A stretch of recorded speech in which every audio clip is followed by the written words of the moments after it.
मंगलमय मंगल करण वीतराग विज्ञान, नमोता ही जाते भय अरहंत आदि महान। करि मंगल करि हो महाग्रंथ करण को काज, जाते मिले समाज सब पावे निज पद राज।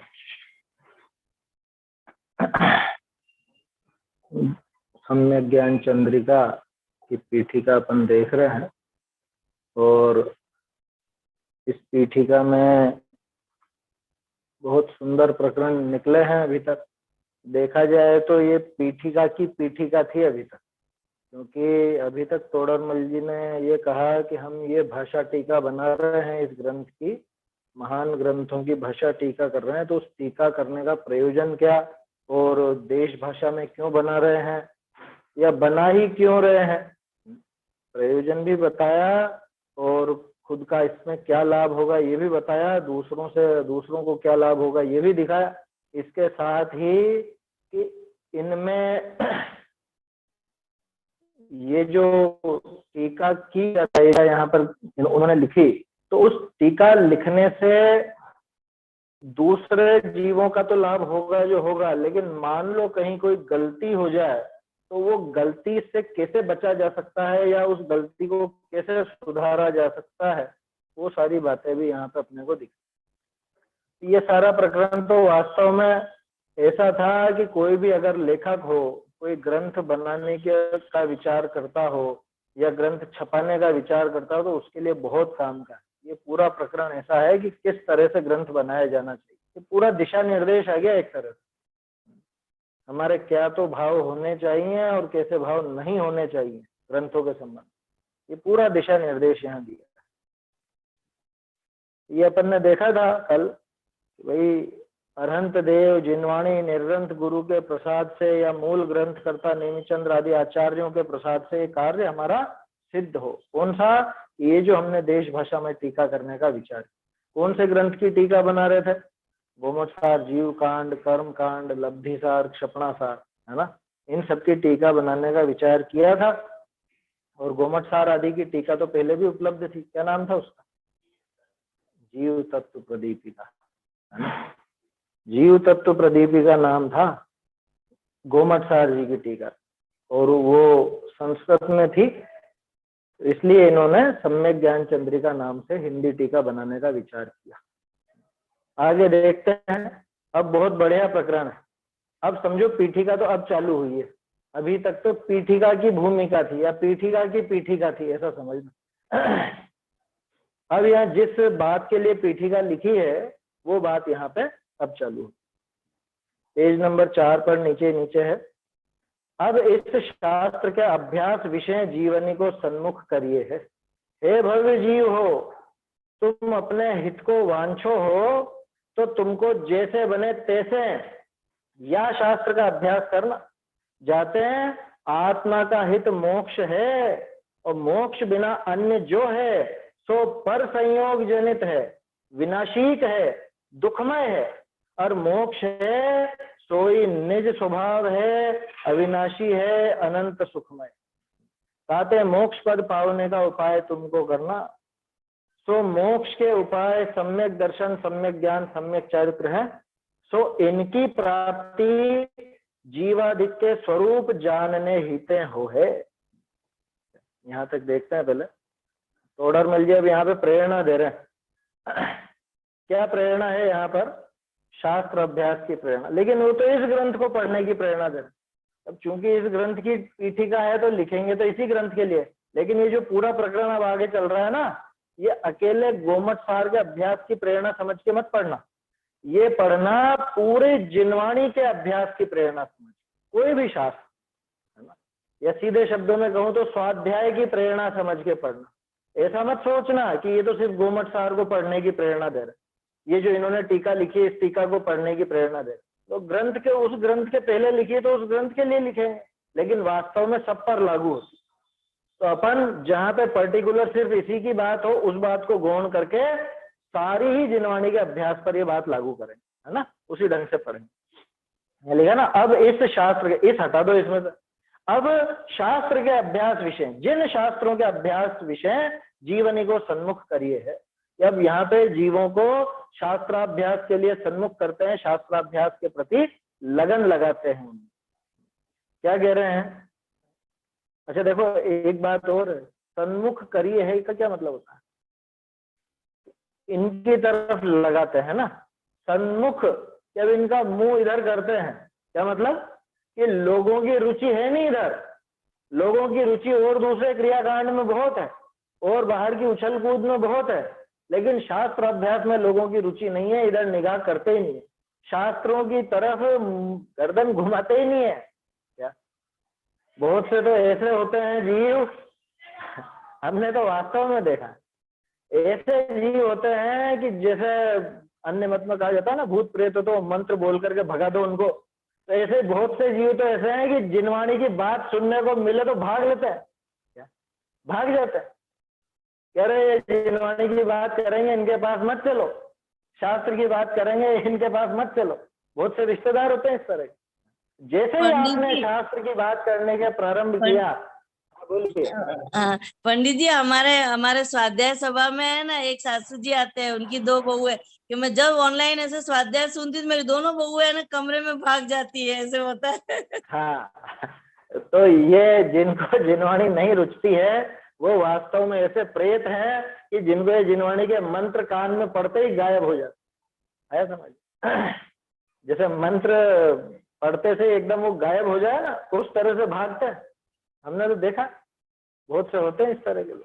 जैन, अन्य की बात नहीं कर रहे, जैनों की, बाकी सब काम करा लो उनसे, बाकी सब काम की प्रेरणा दे दो, बाकी सब काम में वो आगे से बढ़ चढ़ करके भाग लेंगे, लेकिन जैसे ही स्वाध्याय की बात हो या उनसे कोई शास्त्र की बात कर लो तो ऐसे भागेंगे, बिल्कुल जैसे गधे के सिर से सींग गायब होते हैं, ऐसे गायब हो जाते हैं।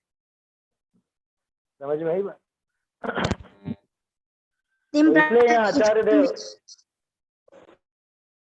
क्या, ये तो प्राप्त शूद्र संज्ञा मवा पुस्ते भेदे प्रेषादि था।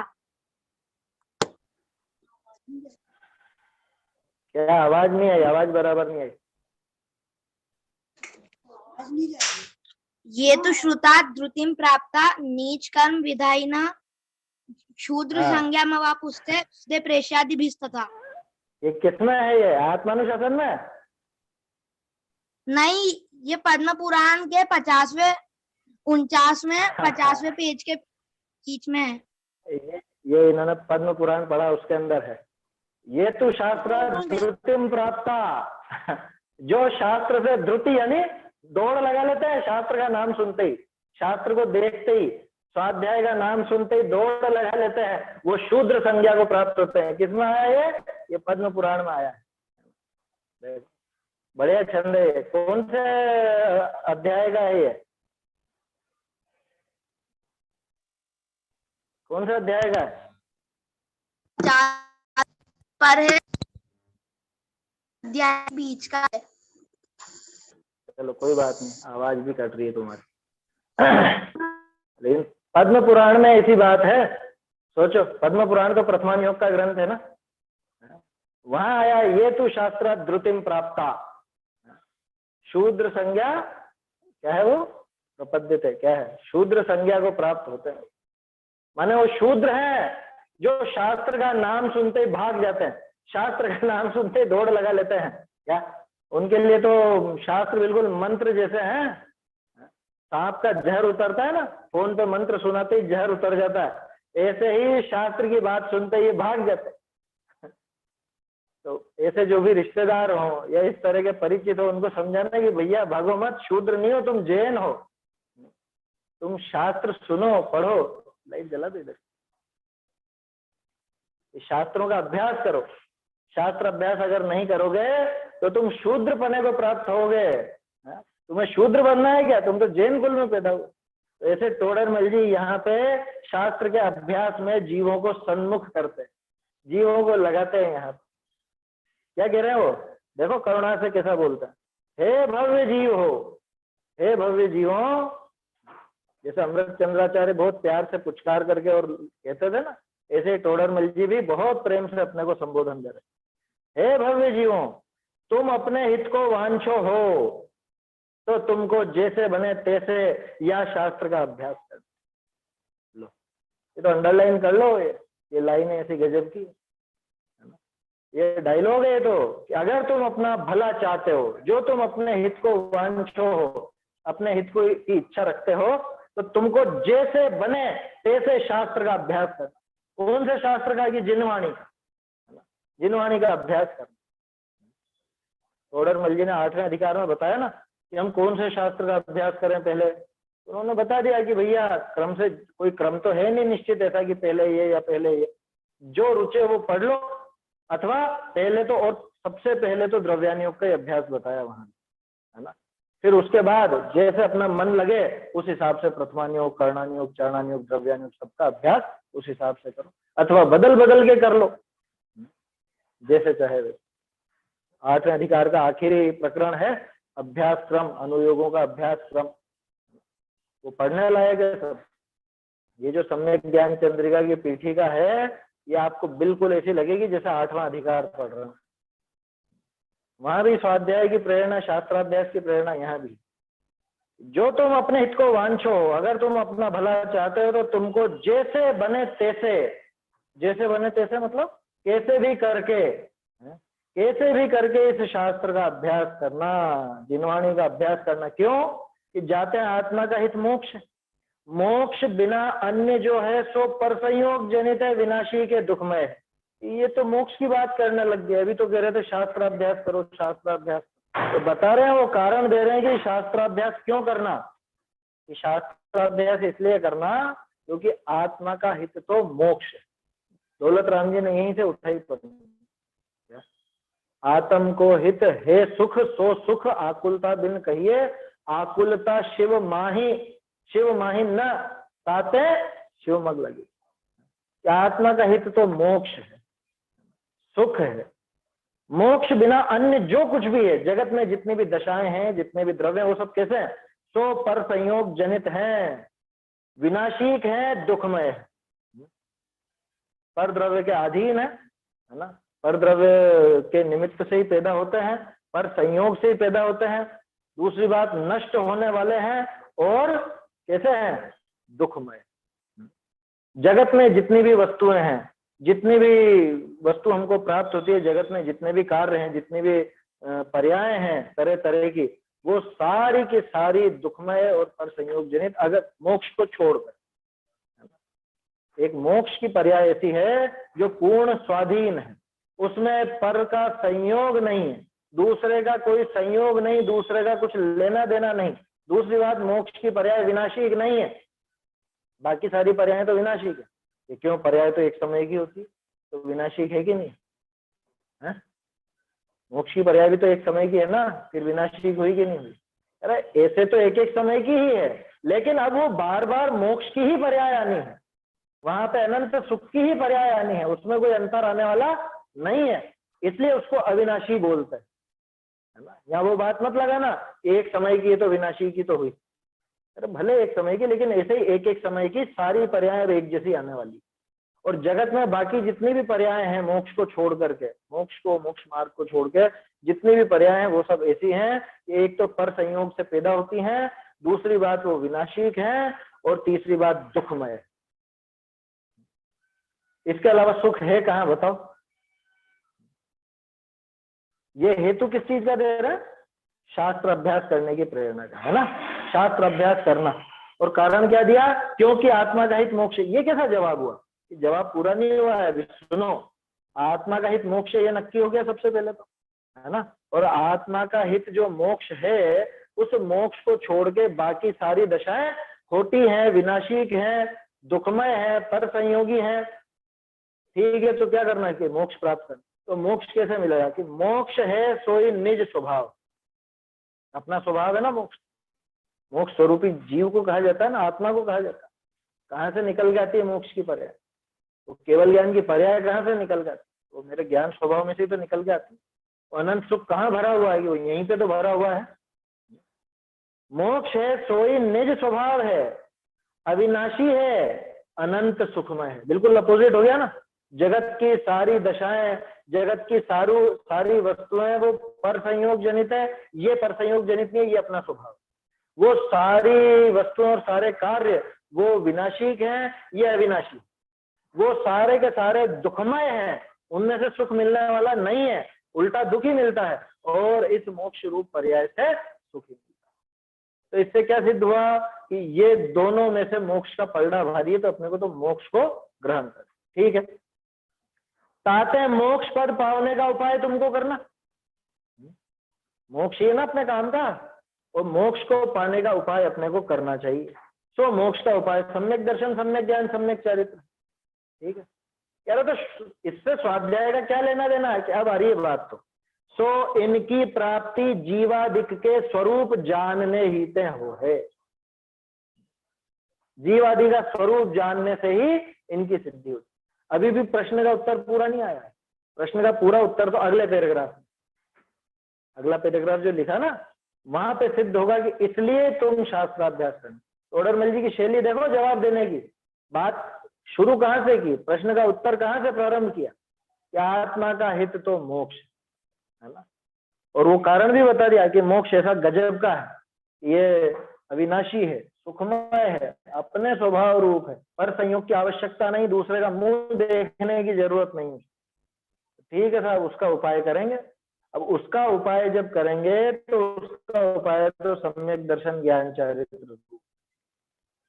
और सम्यक दर्शन ज्ञान चरित्र की प्राप्ति कैसे होती है कि वो जीवादि का स्वरूप जानने से होती है। यहाँ पे आती है बात, इनकी प्राप्ति, ये सम्यक दर्शन ज्ञान चरित्र की प्राप्ति जीवादि का स्वरूप जानने ही से होती है। अभी तो ये सिद्ध करेंगे कि जीवादि का स्वरूप जानने से सम्यक दर्शन ज्ञान चरित्र कैसे हो जाए, अभी ये सिद्ध करेंगे। और आखिर में ये बात आएगी कि जीवादि का स्वरूप कहाँ पे जानने को मिलेगा, कि वो इन शास्त्रों में जानने को मिलेगा। इसलिए तुम्हें इन शास्त्रों का अभ्यास करना चाहिए। अगर मोक्ष चाहिए, अगर अपना हित चाहिए, अपना भला चाहिए, तो तुमको शास्त्र का अभ्यास करना। समझ में आई बात? वो जो एक लाइन लिखी थी ना जरा सी, जो तुम अपने हित को चाहते हो तो तुम शास्त्राभ्यास करना, ये तो स्थापित किया, ये वाक्य स्थापित किया टोडरमल जी ने। फिर इसकी सिद्धि करी है 2 पैराग्राफ के अंदर। अपने हित को चाहते हो ना, तो पहले तो समझो हित क्या है। तो हित तो है मोक्ष।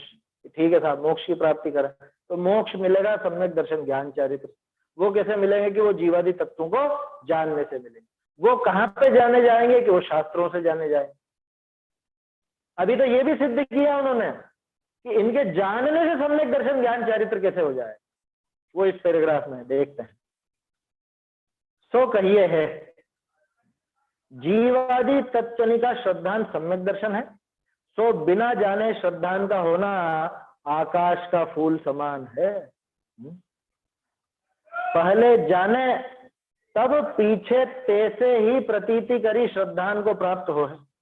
कहते हैं जीवादिक का जानना श्रद्धान होने से पहले जो होई, सोई तिनके श्रद्धान रूप सम्यक दर्शन का कारण जाना। बहुरी श्रद्धान भय जो जीवादिक का जानना होई, ताही का नाम सम्यक ज्ञान। बहुरी श्रद्धान पूर्वक जीवादि जाने स्वयं उदासीन होई, हे को त्यागे उपादेय को ग्रहे, तब सम्यक चारित्र हो है। अज्ञान पूर्वक क्रिया कांडते सम्यक चारित्र हो ही नहीं।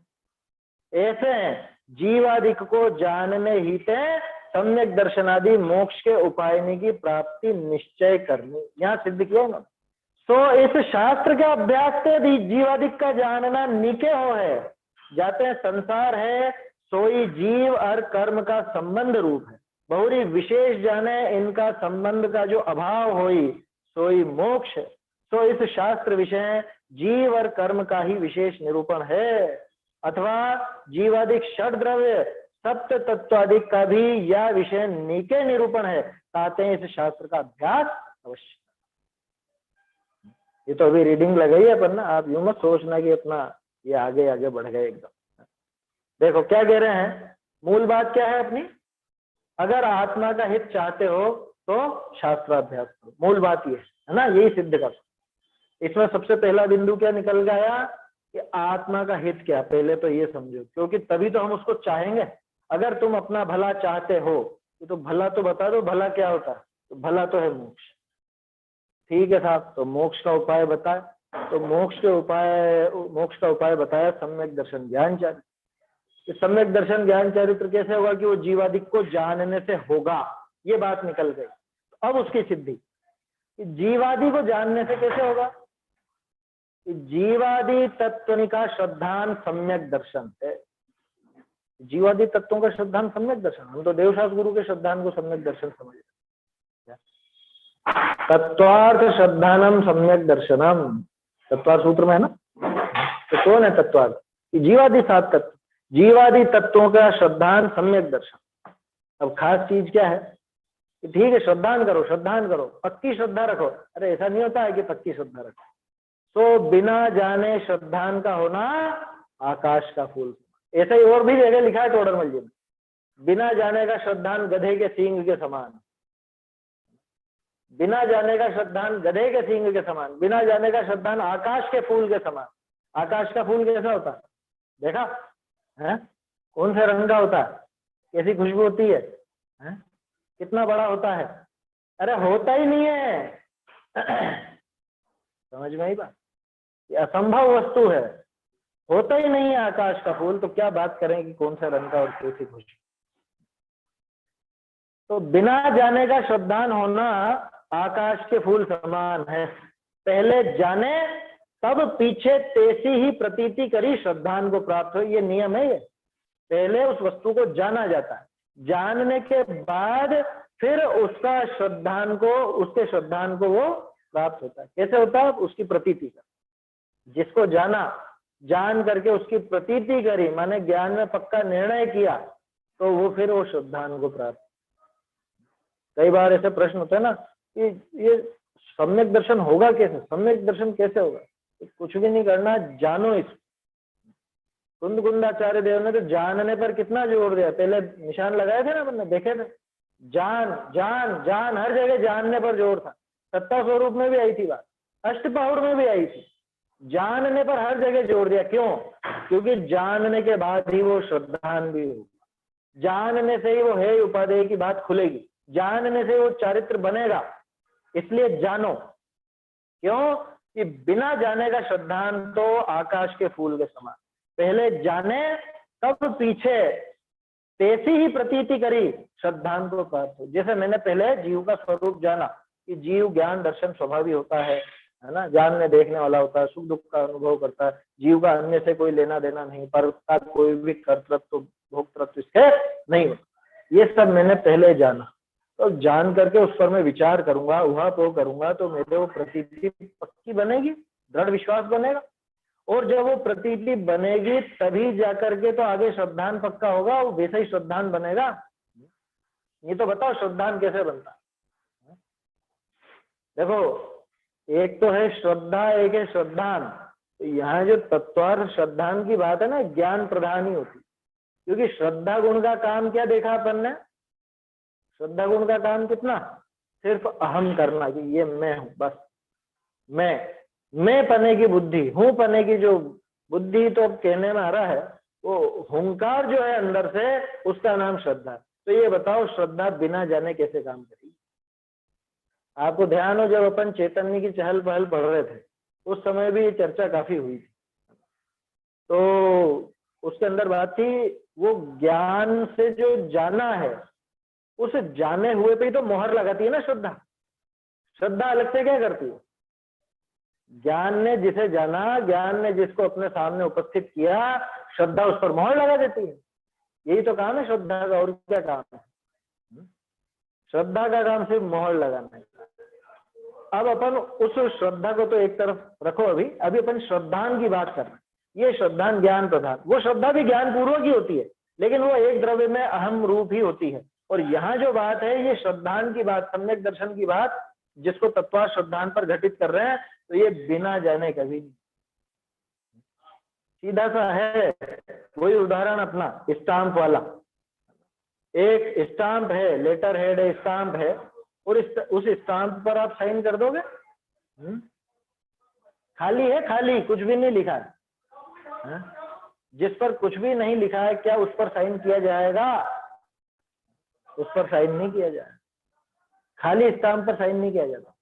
तो फिर कि पहले उसको पूरा भरा जाएगा, सब चीजें उस पर लिखी जाएंगी, जो भी है वो इकरारनामा हो या वो स्वीकारोक्ति हो या जो भी समझ लो कोई बेचान या खरीद का काम हो, जो कुछ भी हो, पहले उस पर पूरा लिखा जाएगा। वसीयत हो, वो सब लिखा जाएगा पहले। लिखने के बाद उसको अच्छी तरह से देखने के बाद फिर उसके ऊपर साइन किए जाते। यही होती है ना प्रक्रिया, इसके अलावा और तो प्रक्रिया नहीं होती कुछ। कोई उल्टा चले तो कि नहीं पहले साइन कर दो, ऐसा नहीं होगा। पहले लिखा जाएगा, पहले वो पूरा मैटर तैयार होगा, उसके बाद उस पर साइन किए जाए। ऐसा ही होता। ठीक ऐसी बात यहाँ, पहले ज्ञान में उस वस्तु को भली प्रकार जाना जाता, ज्ञान में अच्छे से उस वस्तु को जाना जाता है, उसकी प्रतीति की जाती है, और वो मतलब वो ज्ञान ही दृढ़ होते होते प्रतीति बनता है, वो प्रतीति पूर्वक ही श्रद्धान होता है। उस श्रद्धान का नाम सम्यक दर्शन। तो बोलो सम्यक दर्शन के पहले वो 7 तत्वों का जानना होगा कि नहीं? ठीक है साहब, जान लिया। तो 7 तत्वों को जो जाना पहले, वो सम्यक ज्ञान हुआ कि नहीं हुआ? सम्यक दर्शन के पहले नहीं हुआ? नहीं होगा। पहले सामान्य जानना, सामान्य जानने का अर्थ वो उस पर मत चल जाना, क्या बोलते हैं अपने दर्शनोपयोग पर। सामान्य जानना माने जानना हो गया, अभी वो सम्यक ज्ञान नहीं। उस जानने के आधार पर वहां पे करके, उस पर विचार करके, दृढ़ निश्चय करके प्रतीति की, श्रद्धान किया, सम्यक दर्शन हो गया। अब सम्यक दर्शन के बाद जो जाना जाएगा, सम्यक दर्शन के बाद जो भी कुछ जानने में, वो सब सम्यक ज्ञान कहलाता। क्या कहा यहाँ देखो, पहले जाने तब पीछे तेसी ही प्रतीति करी श्रद्धान को प्राप्त हुए। पहले जाना जाता है, फिर उसकी वैसी प्रतीति होकर के श्रद्धान बनता है। चाहते हैं वो जो जाना था सम्यक दर्शन के पहले तक वो सम्यक ज्ञान नहीं था, लेकिन सम्यक दर्शन के बाद वो सारा का सारा जाना हुआ सम्यक ज्ञान हो गया। वो स्टाम्प का उदाहरण ध्यान रखो, पहले वो मैटर सब लिख दिया गया, बोलो वैलिड है कि नहीं है? साइन नहीं हुआ अभी, लिख तो सब दिया, वसीयत तो पूरी लिखा गई, लेकिन साइन नहीं करे अभी पिताजी ने। क्या होगा? साइन के बिना तो सारा लिखा हुआ बेकार। उसी तरह से सम्यक दर्शन के बिना तो सारा जाना हुआ बेकार। अब साइन हो गए, तो अब लिखावट बदल गई क्या? लिखावट तो नहीं बदली, लिखावट तो वो की वही है। जो वसीयत लिखी गई थी उस पर साइन करने के बाद लिखावट कुछ नहीं बदली है ना? जो जो लिखा था वो का वही अभी भी लिखा है, लेकिन अब वो वैलिड हो चुका है, क्योंकि साइन हो गए, सील लग गई, सब हो गया। ठीक इसी तरह से सम्यक दर्शन के पहले जो जाना, वो उस समय सम्यक ज्ञान नहीं था। अब सम्यक दर्शन हो गया उसी की प्रतीति के आधार पर। अब सम्यक दर्शन वो मुहर है, वो सील है, साइन है, उसके बाद वही जाना हुआ अब सम्यक ज्ञान कहलाए। बताओ, जानने में कोई अंतर आया? जो पहले जाना था वही अभी जाना है। सम्यक सन्मुख मिथ्या दृष्टि जो सम्यक दर्शन होने के ठीक पहले जानता है, वैसा ही ज्ञान, वो का वही ज्ञान उसको सम्यक दर्शन के बाद भी देता, लेकिन सम्यक दर्शन के पहले वाला सम्यक नहीं कहलाता, और सम्यक दर्शन के बाद वाला ज्ञान सम्यक ज्ञान कहलाता। क्यों? अभी वैलिड हो गया, यहाँ पे सील लग गई है, इसकी मोहर लग गई है सम्यक दर्शन की। क्या कहा?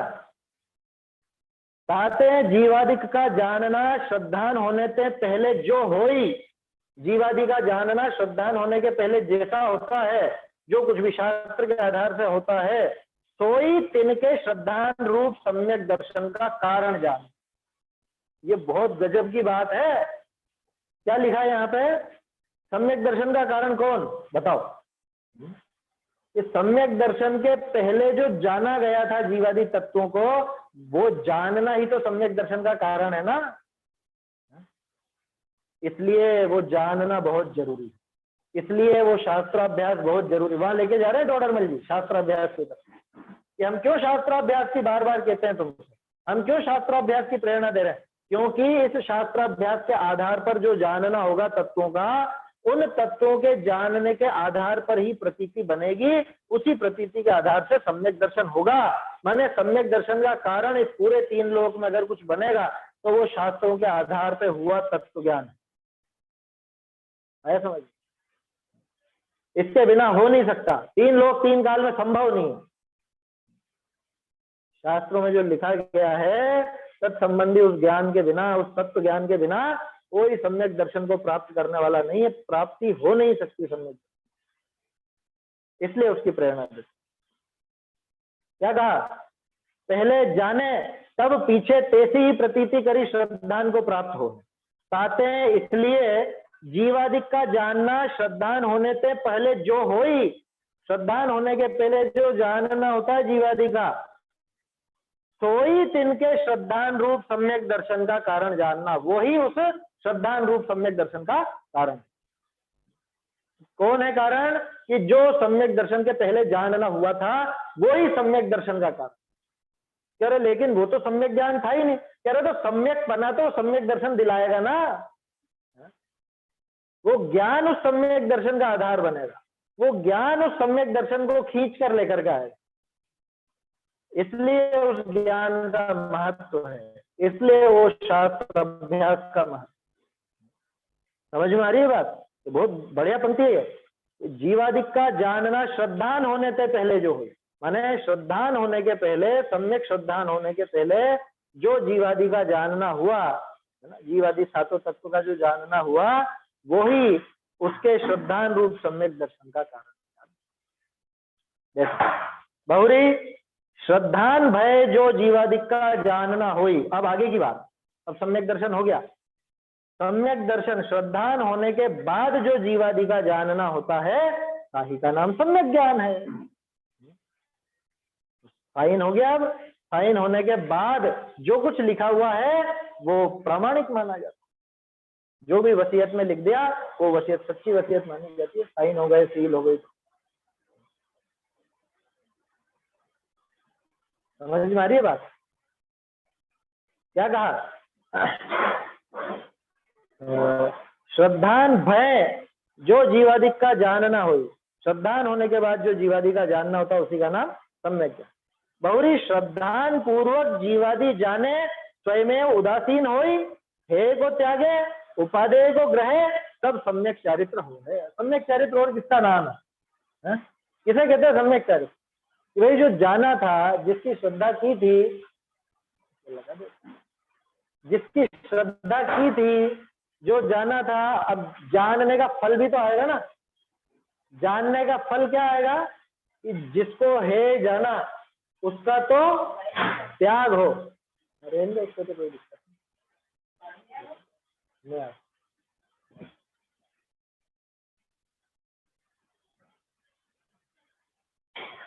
चलिए, मौसम की गड़बड़ है। क्या कहा? श्रद्धान पूर्वक जीवादि को जानने पर स्वयं उदासीन होकर, अपने आप ही खुद ही उदासीन होकर, हे को त्यागे उपादेय को ग्रहे। इसके संबंध में अपन कई बार बात करते हैं।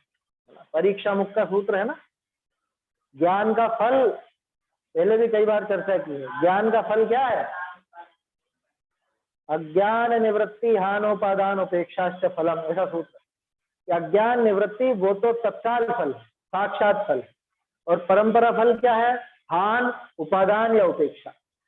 माने जो वस्तु है जानी, अब उसका त्याग हो, जो वस्तु उपादेय जानी, अब उसका उपादान माने ग्रहण हो, और जो वस्तु न है न उपादेय, उसको उपेक्षा भाव से जाने, बस उसके प्रति उपेक्षा भाव। तो ये जो हान, उपादान और उपेक्षा है ना, माने जो ज्ञान का फल है, वो वास्तव में सम्यक चारित्र। समझ में आ रही है बात?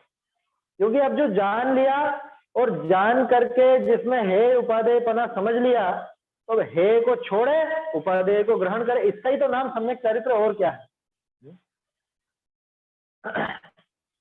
देखो, जैसे सम्यक चारित्र की परिभाषा सर्वार सिद्धि पढ़ी तुमने? नहीं पढ़ी? इस साल है सर्वार सिद्धि में आती, बहुत सुंदर। क्या है वहां पे? संसार कारण विनिवृत्तिम प्रति आगुणस्य ज्ञानवतः पुरुषस्य बाह्य अभ्यंतर क्रिया विशेष उपरमा सम्यक चारित्र, उसको कहा सम्यक चारित्र। बाह्य और अभ्यंतर क्रिया विशेष का उपरम होना। बाहरी और अंतरंग दोनों प्रकार की क्रियाएं रुक गई। किसकी? ज्ञानवतः, कौन? ज्ञानी पुरुष की, सम्यक ज्ञानी की बात है। सम्यक ज्ञान होने के बाद वो जीव जब संसार के कारणों की निवृत्ति के लिए कमर कस चुका है, संसार कारण निवृत्तिम प्रति आगुणस्य, संसार कारण की यानी संसार के जो कारण है उनको हटाने के लिए जिसने कमर कस ली है, ऐसा ज्ञानी जीव, उस ज्ञानी जीव के बाह्य और अभ्यंतर क्रिया का उपरम हो जाना, विराम ले लेना, उसका नाम है सम्यक चारित्र। तो ये विराम कैसा होगा? वो तो वास्तव में आत्मलीनता की बात है वहां पे, है ना। और बाहर से भी कोई प्रवृत्ति नहीं हो रही तो आत्मलीन हो गया।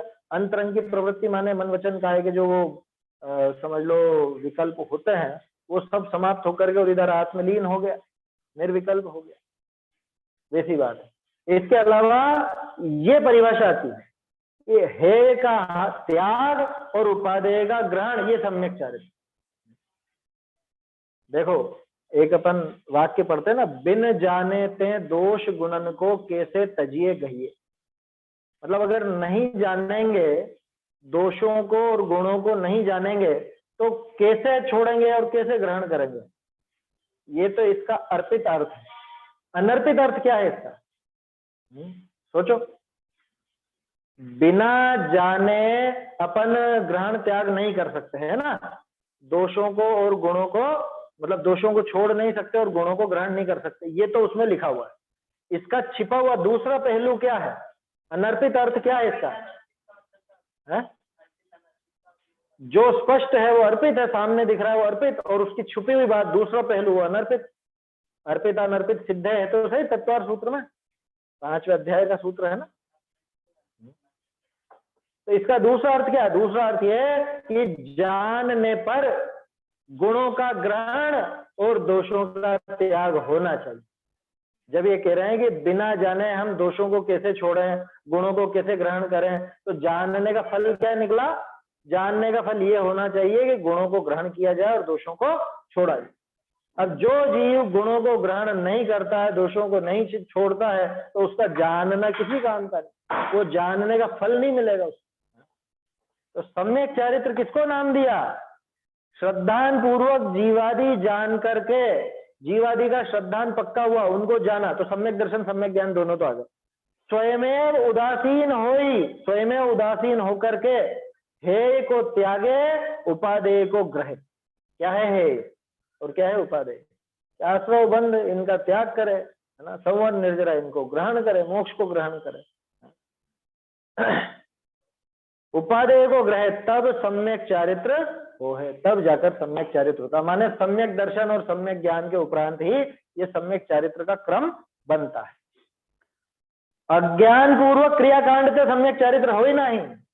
खूब कर लो क्या, व्रत तप उपवास जप इत्यादि है, या पूजा पाठ भक्ति विधान इत्यादि खूब कर लो, उससे सम्यक चारित्र होने वाला नहीं है। और सम्यक चारित्र नहीं होगा तो मोक्ष मार्ग में कदम आगे नहीं बढ़े। समझ में आती बात?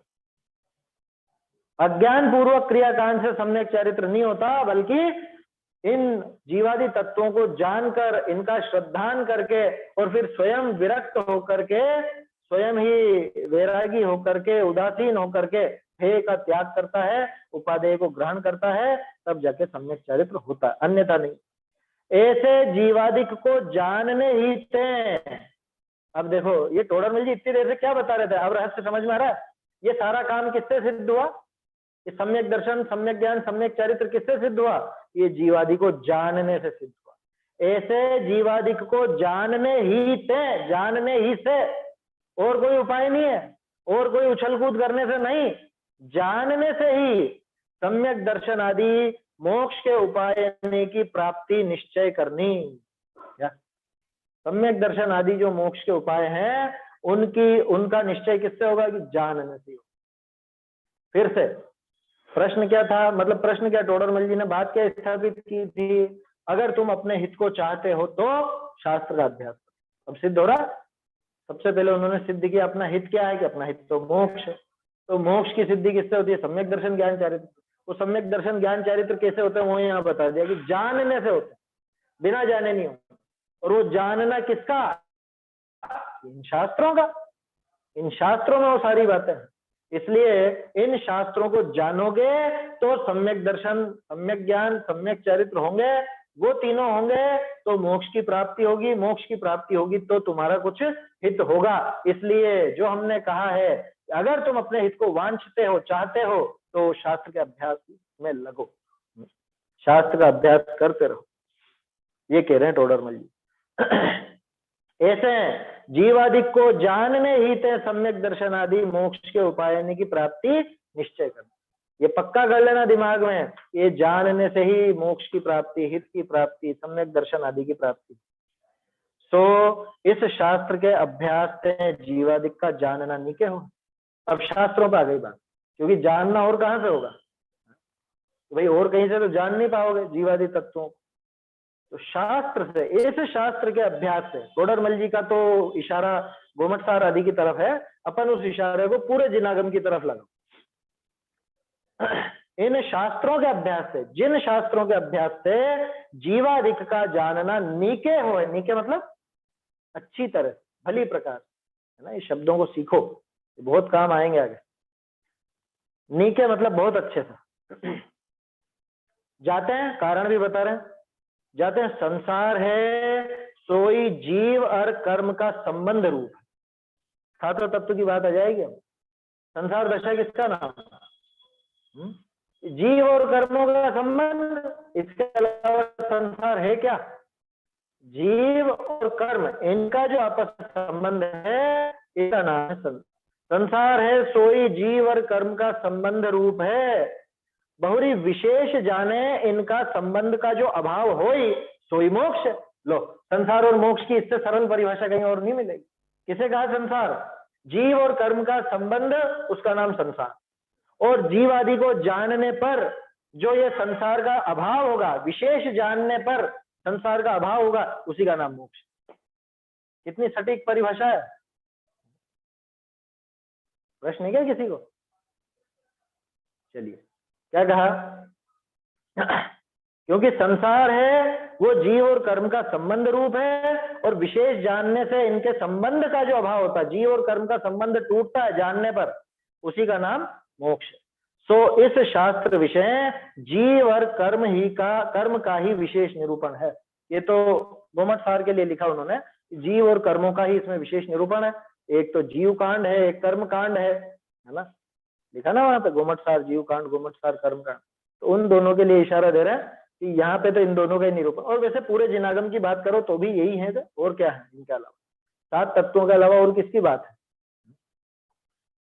अथवा जीवादिक षड द्रव्य सप्त तत्वादिक निका भी या विषय निके निरूपण है ना। जीवादि 6 द्रव्य, 7 तत्व, 9 पदार्थ, इन सबका बहुत बढ़िया ढंग से, अच्छी तरह से, भली प्रकार से इन शास्त्रों में निरूपण किया गया है। ताते इस शास्त्र का अभ्यास अवश्य करें। टोडरमल जी तो इस शास्त्र के लिए कह रहे हैं, अपन सभी के लिए। इसलिए शास्त्रों का अभ्यास तो जरूर करना भैया। अपना भला चाहते हो, सुखी होना चाहते हो, दुख से बचना चाहते हो, तो शास्त्रों का अभ्यास करते रहो। और वो याद रखो, ये तो शास्त्राद्रुतिम प्राप्ता, जो शास्त्र सुनते ही, देखते ही भाग जाते हैं, दौड़ लगा लेते हैं, वो तो शूद्र हैं, शूद्र, वो जैन नहीं है। पद्म पुराण का है वो श्लोक, है समझ? ऐसा है। देखो समय तो हो गया, 2 लाइनें और पढ़ देता हूँ, आगे का प्रकरण चालू होगा। अब यहाँ कई जीव, ये तो बात हो गई शास्त्र अभ्यास की प्रेरणा की, जो लिखा था ना टोडरमल जी ने, अब शास्त्र अभ्यास में जीवों को सन्मुख करते हैं, तो प्रेरणा दी उन्होंने। लेकिन अब यहाँ कई जीव इस शास्त्र का अभ्यास विषय अरुचि होने के कारण विपरीत विचार प्रकट करें। बहुत से लोगों को क्या है, शास्त्रों में भी पक्षपात रहता है, अरुचि होती है, विशेष तौर पे किसी अनुयोग के प्रति।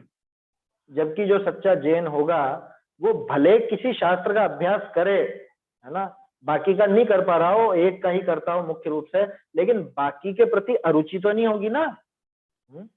बाकी शास्त्रों के प्रति उसको अविनय का भाव, अरुचि का भाव तो नहीं होगा, पक्षपात तो नहीं होगी, नहीं यही होना चाहिए, बाकी तो सब बेकार बेकार बेकार। ऐसा तो नहीं रहेगा उसको। क्या कहा, अरुचि होने के कारण, अभ्यास विषय अरुचि होने को कारण विपरीत विचार प्रकट करे, इनको समझाइए है। कहा, जीव प्रथमानुयोग व चरणानुयोग व द्रव्यानुयोग का केवल पक्ष करी इस करणानुयोग रूप शास्त्र विषय अभ्यास को निषेध है। बहुत से लोग चरणानुयोग, प्रथमानुयोग या द्रव्यानुयोग का पक्ष लेकर करणानुयोग का निषेध करते। अब तोडरमल जी यहाँ पे करणानुयोग का पक्ष रखेंगे और करणानुयोग से जो चिढ़ है लोगों को, उस चिढ़ को दूर करने के लिए प्रथमानुयोग के पक्षपाती को पकड़ेंगे, चरणानुयोग के पक्षपाती को पकड़ेंगे और द्रव्यानुयोग के पक्षपाती को। तोडरमल जी ने तो इस ग्रंथ को उद्देश्य बना करके लिखा है, लेकिन अपन इसको पूरे जिनागम के ऊपर लागू करके देखें, है ना। वो तो कल से देखेंगे अपन, लेकिन पहले आपको हिंट दे दूं कि अपन इस दृष्टि से पढ़ेंगे इसे कि किसी भी अनुयोग का पक्ष नहीं हो, एक अनुयोग का पक्ष लेकर बाकी किसी अनुयोग का निषेध नहीं करना चाहिए। इस दृष्टि से अपन इसको देखें, क्योंकि होते हैं तरह तरह के जीव। किसी को तो, हमको तो बस कहानी सुना दो, हमें तो बस चरणानुयोग बता दो, हमें तो बस समय सार, हमें तो अध्यात्म बता दो, बस इसके अलावा बाकी तो अरे ये सब बेकार है, व्यर्थ व्यर्थ। ऐसे व्यर्थ की बुद्धि नहीं रखनी, ऐसे विपरीत बुद्धि नहीं रखनी, जिन्वाणी के प्रति अविनय।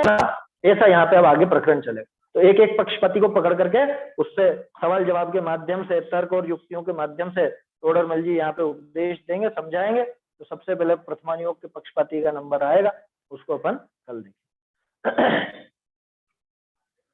निज निधि निज में बताई यह अनंत उपकार है, इसके लिए जिन वाणी माँ को वंदना शत बार, वंदना शत बार।